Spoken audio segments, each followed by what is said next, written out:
प्रणब पूजी मकान छवि रूप में उपस्थित महात्मा गांधी जी, लाल बहादुर शास्त्री जी, सहायक अध्यापक, अध्यापकों, प्यारे बच्चों, आज 2 अक्टूबर है। आज के दिन जो महापुरुषों का जन्म हुआ था, इनकी जयंती हमारे पूरे देश में मनाई जाती है। इन लोगों का जन्म ऐसे समय में हुआ था जब हमारा देश गुलामी में रह करके, यानी यहाँ तक कि अंग्रेजों का हमारे देश की जमीन पे, धन पे, दौलत पे, सेना पे, हर चीज पे कब्जा था। यहाँ तक कि बोलने पर भी कब्जा। हम बोल भी नहीं सकते, हम अपनी बात कह भी नहीं सकते थे। अगर कोई 3-4 डंडे आकर के मार देता था अंग्रेज, तो हम ये भी नहीं कह सकते थे कि सर जी हमें क्यों मारा, हमारा क्या दोष। ले जाते, काम कराते, पैसा ले लेते, मार देते। उस समय गुलामी में रह करके देश को आजाद कराना एक बहुत बड़ी। गांधी जी का ताल्लुक एक बहुत बड़े घराने से। गांधी जी साधारण इंसान नहीं थे, जैसा कि आप उनके सामने इनका जन्म पर लिखा हुआ है। इनके पिता राजकोट के दीवान थे और ये बहुत बड़े थे। इनकी पढ़ाई विदेश में हुई, लंदन में, देश में भी हुई, लंदन में भी हुई, इंग्लैंड में। तो अगर ये बड़े आदमी नहीं होते तो इंग्लैंड में करते पड़ते। इनके पास सब कुछ था। इन्होंने जब अंग्रेजों का अत्याचार देखा तो सोचा कि देश को गुलामी से छुटकारा दिया। उस समय बहुत अत्याचार था अंग्रेजों। इन्होंने एक अस्त्र को अपनाया था, अहिंसा नामक। अहिंसा का मतलब था हिंसा के बिना देश में परिवर्तन लाया जा सकता है, इनका विश्वास था। और वो हथियार इनका बहुत था। अंग्रेजों के पास तीर, तलवार, बंदूक, तोप, सेना सभी था। इनके पास एक हथियार था, हिंसा। अगर कोई एक डंडा मारता था तो गांधी कहते भैया एक और मारो, एक चट्टा मारता तो कहते भैया एक और मारो। परंतु ये अपनी बात कहते थे, लोगों को समझाते थे, देशवासियों को समझाते थे। इनके कहने का मतलब था अहिंसा के द्वारा हम देश को आजाद कराएं, हम इनका सहयोग न करें। जैसे असहयोग आंदोलन चलाया तो ये कहा देशवासियों से इनका सहयोग करना बंद करो, इनको लगान मत दो, इनको अगर कोई मजदूरी की जरूरत पड़ती है मजदूरी न करो, इनके दिए गए जितने प्रलोभन है उनको मत दो, इनके द्वारा जो भी कार्य इनका लगता है कुछ मत करो, ये अपने आप बात है। इनसे लड़ने की जरूरत नहीं है। इनको मजदूर जरूरत लगेगी हमारे पास आएंगे, इनको सेना की जरूरत लगेगी हमारे पास आएंगे, टैक्स हमसे लेंगे, सारा काम हमसे कराएंगे, इनका कोई सहयोग न करो, ये धीरे धीरे चलेगा। एक समय दक्षिण अफ्रीका में गांधी जी रह रहे थे, आप बता दें। उस समय दक्षिण अफ्रीका में उन्होंने एक मकान लिया था गांधी जी।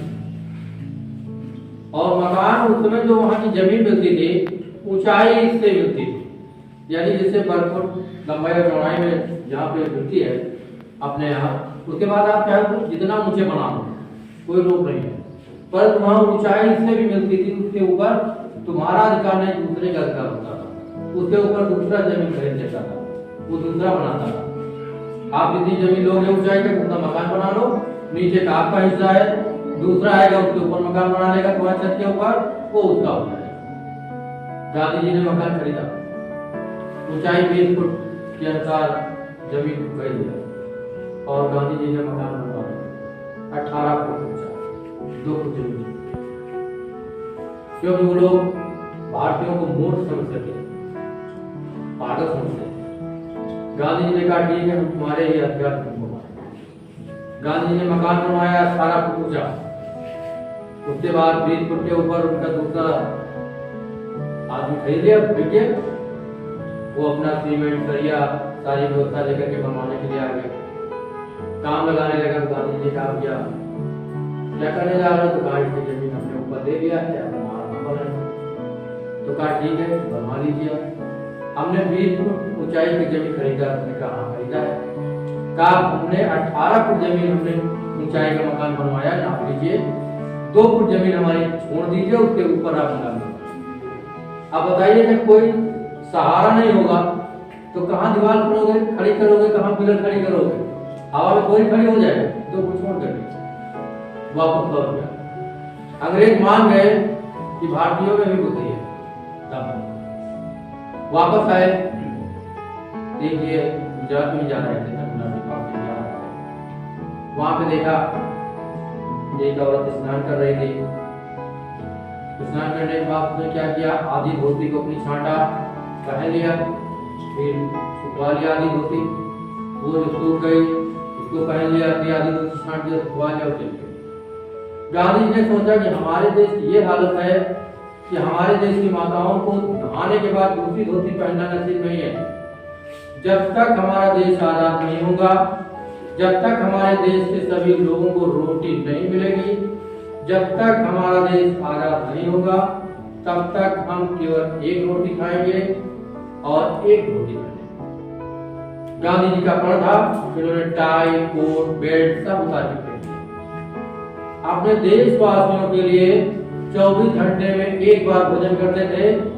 जब इनका पोरबंदर के साबरमती आश्रम का चलता था, वहाँ पे सारे लोग भोजन खिलाया जाता था, जो भी आते थे उनको खिलाया जाता था, विदेशी मेहमान जो आते थे उनको भोजन खिलाया जाता था। परंतु गांधी जी 24 घंटे में एक बार भोजन करते थे, एक धोती पहनते थे और एक लाठी लेते थे और नंगे पैर। ये इनका प्रण था, जब तक देश आजाद नहीं करवा लूंगा, हमारे पूरे देश के निवासियों को भोजन कपड़ा नहीं उपलब्ध हो जाएगा, हम कुछ भी नहीं करेंगे। बताइए अपने देश के लिए त्याग करने वाला कोई इंसान साधारण इंसान नहीं हो सकता है, महापुरुष ही हो सकता है, सब कुछ छोड़ दे। यहाँ पे आजकल की व्यवस्था है, एक भाई भूखा सोता है तो दूसरा भाई सब कुछ खा के सोता है। वो नहीं सोचता है कि उसको भाई को दे दें, और उन्होंने देश के लिए सब कुछ किया। इसके बाद आताताइयों के द्वारा गांधी जी की हत्या भी की गई। शास्त्री जी भी ये देश के दूसरे प्रधानमंत्री थे, बहुत ईमानदार थे। ये बहुत गरीब घराने से थे। ये जब पढ़ने जाते थे, गंगा नदी पड़ती थी तो इनके पास नाव से उतरने के लिए पैसे नहीं होते थे, तो तैर के जाते थे, काफी ऐसे हाथ में लेते थे, गंगा तैर लेते थे। घर में मिट्टी का तेल लाने के लिए पैसे नहीं होते थे, सड़क के किनारे बैठ करके जहाँ पे चौराहे पे बत्ती जलती थी, उस बत्ती के नीचे पड़ते थे। अध्ययन करने के बाद देश सेवा भी किया। आप बताइए, गरीबी में अध्ययन भी किया, परिवार को पाला और देश सेवा भी किया। इनका पूरे परिवार का साथ था। जहाँ पे कोई जाएगा, कोई किसी घर के जाने देगा, तुम वो देश सेवा करो, जाए यहाँ भूखन बने, विरोध कर देंगे और सबको कर। ये अपनी कोई तनख्वाह नहीं लेते, जितनी जरूरत होती थी उतना लेते थे, बाकी वापस कर देते थे। प्रधानमंत्री होने के बाद एक बार जेल में थे शास्त्री जी, तो जेल में जितने क्रांतिकारी हुआ करते थे, कांग्रेस कमेटी की ओर से उनके घर के लिए खर्चा जाता था 5 रुपए पर महीना खर्चा देते। इन्होंने अपनी पत्नी को पत्र लिखा कि जो कांग्रेस कमेटी की ओर से जो खर्चा आता है, उससे बाल बच्चों के लिए सब्जी, रोटी, दाल पूरा हो जाता है, खर्चा हो जाता है। तो पत्नी ने लिखा कि हाँ हो जाता है, 2 रुपए बच जाता है। तो ठीक है। फिर कांग्रेस कमेटी को पत्र लिखा कि हमारे घर मात्र 3 रुपए भेजे जाए, 2 रुपए देश सेवा में लगा, क्योंकि ये 2 रुपए ज्यादा नहीं मिलता। तो इस तरह के प्रधानमंत्री ने स्वाभिमान जो था, ये जानते थे जैसे हमारे पास सब कुछ है और हम दूसरे से मांगने जाए तो बड़े शर्म की बात है। तब इन्होंने अपने स्वाभिमान को जगाते हुए देशवासियों को नारा दिया था, जय जवान जय किसान। जवान देश की सेवा करेगा, किसान खेतों में अन्न पैदा करेगा। इन्होंने अपने कोठी के सामने की जमीन जोत करके गेहूं बोया और एक हरित क्रांति का नारा दिया, देश को अन्न के उत्पादन में, अन्न के क्षेत्र में आत्मनिर्भर बनाया। ये इनकी दूरदर्शी थी। और हम आपसे यही आग्रह करते हैं आप लोगों से, और ये जब तक आप पढ़ोगे नहीं, वो पढ़िए, लगन से पढ़िए, मेहनत से पढ़िए और ईमानदारी से देश सेवा करेंगे। जो भी आप काम करेंगे अगर ईमानदारी से करेंगे तो देश सेवा ही होगा और इनकी आत्मा को शांति पहुंचेगी। इसी के साथ मैं अपनी मान देता हूँ।